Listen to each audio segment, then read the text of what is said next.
As if burying an 8-year-old is bad timing, this is our son's trust fund emergency. They clinked glasses while I dug a grave with my bare hands, and the earth took her name like it hadn't known it would ever have to carry her. The sky was the color of someone who'd run out of apologies, and the cemetery smelled of wet stone and lawnmower diesel, nothing like the perfume of the champagne my parents used across town. My phone buzzed in my coat pocket, Dad's name flashing like a verdict. "Hi everyone, my name is Harper Blake, I'm 29. If you think you can read this and feel nothing, you're already failing at staying human." They told me to stop crying because crying made things dramatic. They told me grief was a scene I was obligated to perform politely, then step off the stage. My daughter's tiny shoes lay at the foot of the coffin like a question I already knew the answer to. I pressed my palms into the damp earth until my fingers matched the soil, dark, grainy, stupidly real. Somewhere between the eulogy and the last hymn, a man in a suit laughed too loudly at a memory of a birthday cake I'd never get to bake again. Dad's message read, "Stop being dramatic. This is urgent." He meant the $850,000 trust fund my dead son never lived to touch. He meant ledgers and lawyers and a wedding he thinks can be paid for with silence. He meant the arithmetic of appearances. He didn't say my daughter's name. He didn't ask if I needed help breathing. He didn't offer to bring soup or to call her teachers or to tell the neighbors to leave us alone. He typed urgency as if money could outrun the hollowness inside my chest. I watched the priest's mouth move like a metronome, counting me out of the world I knew. I wanted to scream the math at him, $850,000 divided by how much of a soul, but the sound caught in my throat and turned into a small, ragged sob that no one across town would hear. The soil was cold as a promise. The ring of people around me had all the warmth of a thrift blanket. When they lowered the casket, the world narrowed to the small, absurd sound of dirt hitting wood. In the pause between one shovel and the next, my phone buzzed again, another message, another punctuation mark in their ledgered life. I tucked it away and thought of every time they chose celebrations over presents, toasts over tenderness. I thought about how money had taught them to measure love, and how that scale had just broken with the weight of my child. The grief kept coming, stubborn and unrelated to their calendars. And in that stubbornness I felt the Faust, cold curiosity. What do you do when the people who birthed you treat your loss like a budget item? The date hadn't settled before I felt it, the shift. The one where grief hardens into something sharper, something that doesn't just ache, it cuts. I walked home alone, every step sounding like a drumbeat in a parade no one showed up for. My dress clung to me with rain and sweat, and the streets were too clean, too unaware that a child had been lowered into the ground. People carried grocery bags, argued about traffic, laughed into phones. Their lives ran smooth while mine had shattered, and the only ones who should have stood beside me were across town clinking glasses, trading my silence for their champagne. At the kitchen table, I stared at Dad's string of messages. Each one colder than the last. "We need access to the account. The lawyer's waiting. Don't drag this out, Harper." Not one word about Lily. Not one word about me. My hands shook. I placed Lily's tiny pink blanket on the chair across from me. For a second, I pretended she was sitting there, legs swinging, asking why Grandma and Grandpa weren't at her funeral. I couldn't answer her. "Stop being dramatic," Dad had said. Dramatic? I whispered the word until it turned bitter. If grief is dramatic, then maybe drama is exactly what they deserve. I opened the window and let the cool night air in. It smelled of damp earth and gasoline. I breathed it in like oxygen after drowning. My parents had taught me numbers, trust funds, mortgages, wedding budgets. But they never taught me compassion. Now they wanted my son's $850,000 trust as if money could plaster over their cruelty. I whispered to the empty room, "If you ever wanted me quiet, you should have thought twice before making me bury my child alone." My phone buzzed again, this time a voicemail from Mom. I pressed play. Her voice was brisk, like she was ordering groceries. "Harper, sign the release papers tomorrow morning. Your father's already made promises. Don't complicate things." Complicate things? My daughter's grave was still fresh, and they thought I was the complication. That's when it settled in my bones. They didn't just abandon me, they erased her. And erasing her meant erasing me too. I looked at the bank envelope on the counter, still unopened. My parents thought they owned silence. They didn't know silence could sharpen into something far louder than words. And in that moment, I promised myself, this wasn't going to end the way they planned. The next morning, the world woke up like nothing had happened. Birds sang. Neighbors watered lawns. But inside me, something had cracked wide open. I sat at the kitchen table, staring at the untouched coffee. The smell rose like an insult. Normalcy, routine, things I would never get back. My phone lit up again. Dad's name. I didn't answer. A text followed immediately. Bank closes at 5. Don't make us come there ourselves. Us. Not him, us. My parents together, unified not by grief, but by greed. I thought of Lily's tiny drawings still taped on the fridge, stick figures with messy hair, crooked hearts in the corner. She used to write M plus ME equals home. I touched the paper like it was alive, like it still held her warmth. And then I thought of Dad, sipping champagne, telling people I was being too emotional. I grabbed my keys and drove, not to the bank, but past it. My hands tightened on the wheel. I wasn't ready to hand them the last piece of my son. That trust fund wasn't just money, it was the echo of a future stolen, the only thing left with his name on it. At a red light, I closed my eyes. I saw Lily's coffin lowering. I heard the day it hit wood. I felt the loneliness of that moment press against my ribs. Then I saw Dad's face, smiling, toasting. My chest burned. By the time the light turned green, I knew what I had to do. Not revenge, not yet. Something quieter. Something that would force them to face what they'd buried. Me, my daughter, and the truth. I pulled into a lawyer's office.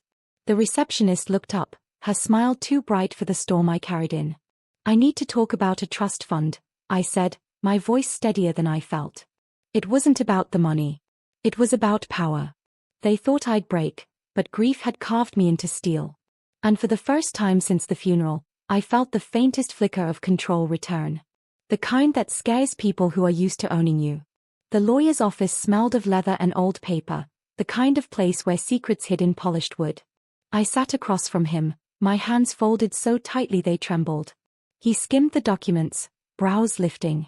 Your father already contacted us, he said. He's pushing for expedited release. Expedited release. Like this was a package delivery. Like my son's name, his future, his memory, all reduced to a check they could cash before the weekend wedding. I leaned forward, my voice sharp enough to slice the air. The trust is in my guardianship. And I haven't signed anything. The lawyer adjusted his glasses. Legally, you hold full control until you transfer it. No one can touch the funds without your consent. My chest expanded with a quiet relief. Finally, something they couldn't bulldoze through. When I walked out of the office, the air outside felt different, crisper, alive. For once, the silence wasn't crushing. It was possibility. That night, I sat on the floor of my living room, Lily's blanket draped over my shoulders.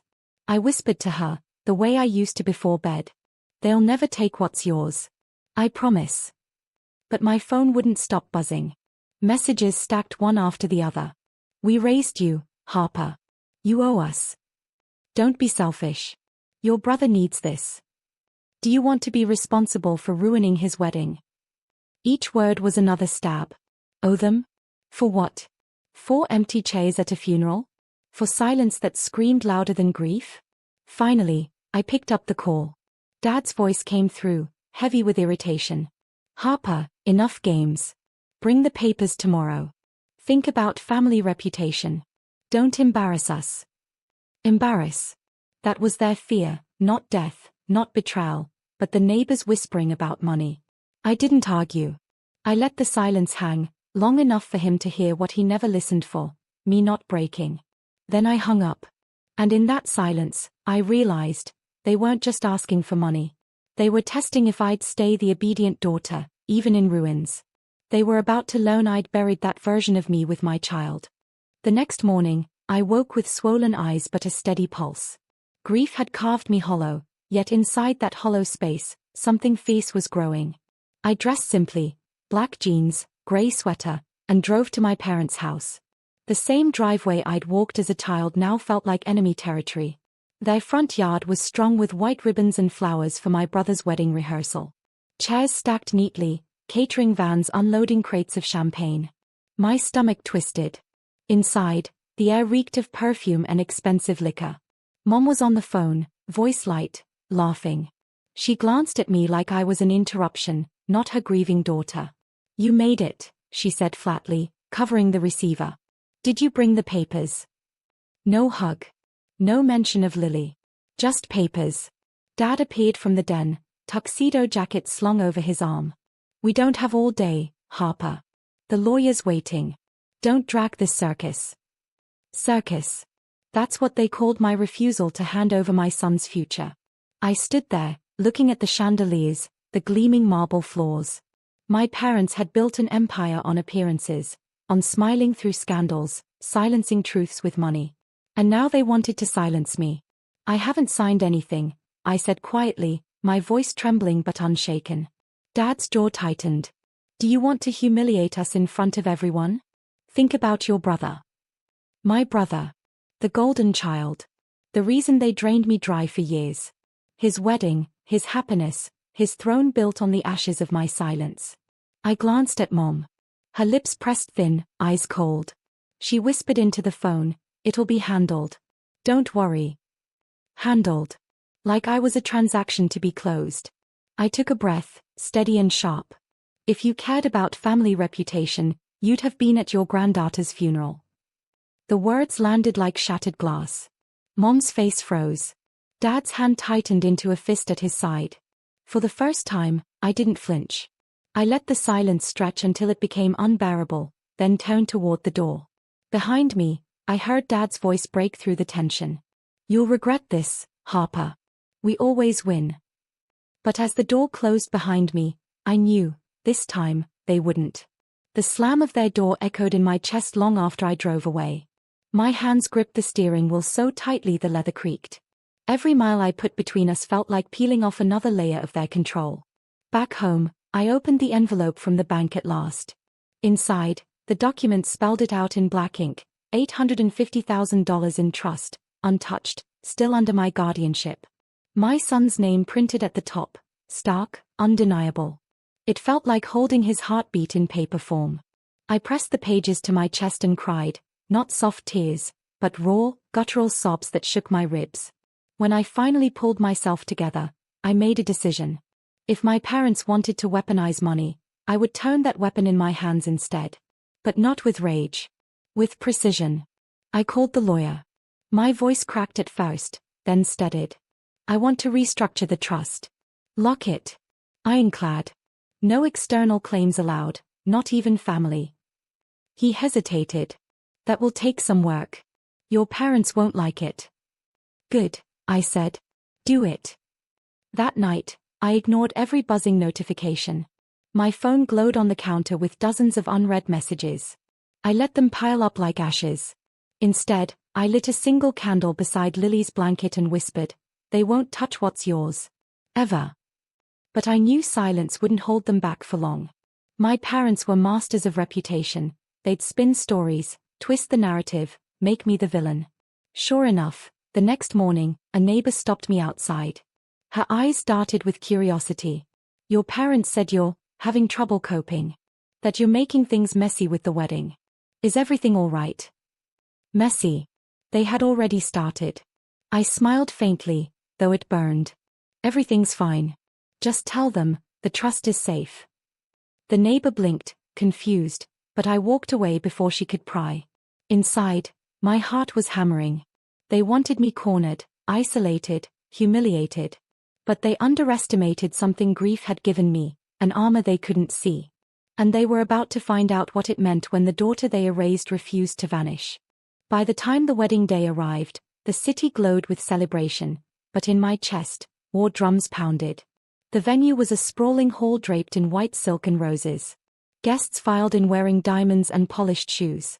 Cameras flashed, reporters lingered, and champagne bottles clinked open like nothing ugly could ever exist in this world. I walked in alone, black dress flowing like smoke. Heads turned. Whispers followed. My parents' faces stiffened the second they saw me. Dad hurried over, smile plastered on for the crowd, voice hissing for my ears only.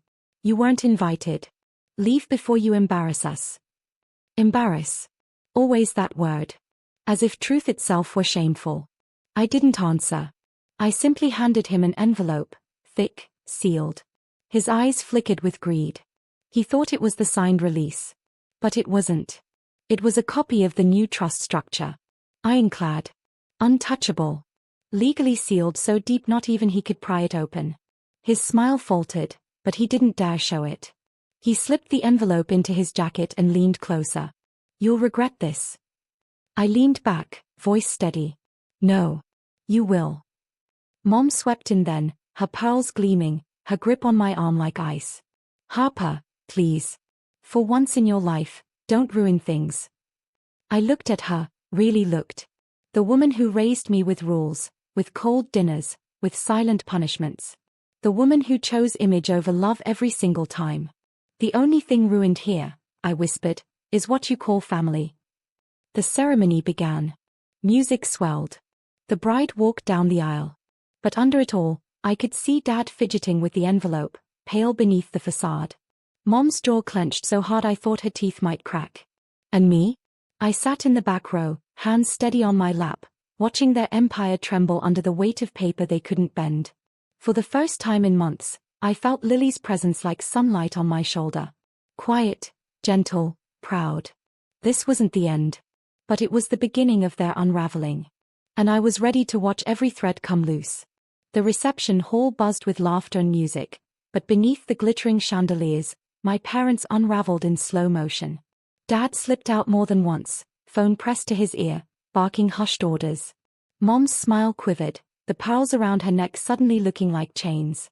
The more they tried to hide it, the clearer it became, the envelope had detonated their plans. I stayed seated, calm, sipping water while guests whispered. Some glanced at me curiously, sensing the fracture in the performance. For once, I didn't shrink under it. I let them wonder. When dinner was served, Dad cornered me in the corridor. His voice was low, trembling with a fury he couldn't polish for the crowd. You've made a fool of us. Do you understand what you've done? I met his eyes, unblinking. I protected what was never yours to touch. He opened his mouth, but no words came. The power had slipped from him, and he felt it. Later, Mom tried a different angle. She caught my wrist gently, the way she never had when I was a child. Harper, people will talk. They'll blame you. Her voice cracked, and for a second, I almost saw a mother. Almost. But then I remembered Lily's empty funeral and the champagne glasses. I pulled my hand free. Let them talk. At least they'll be talking about the truth. The night wore on. Toasts were given, music played, but the sparkle was fractured. Guests noticed. The perfect image was slipping, and with it, my parents' carefully built empire of reputation. I left quietly, stepping out into the cool night air. The stars stretched above me, endless and unbothered. I held Lily's blanket close, breathing in the silence that no longer felt suffocating. Justice hadn't come with shouting or revenge, it had come with quiet clarity. With boundaries they could never cross again. As I walked away from the glowing hall, my phone buzzed once more. A final message from Dad, "We'll fix this." I smiled, small and certain. Some things aren't fixable. And for the first time, I felt free.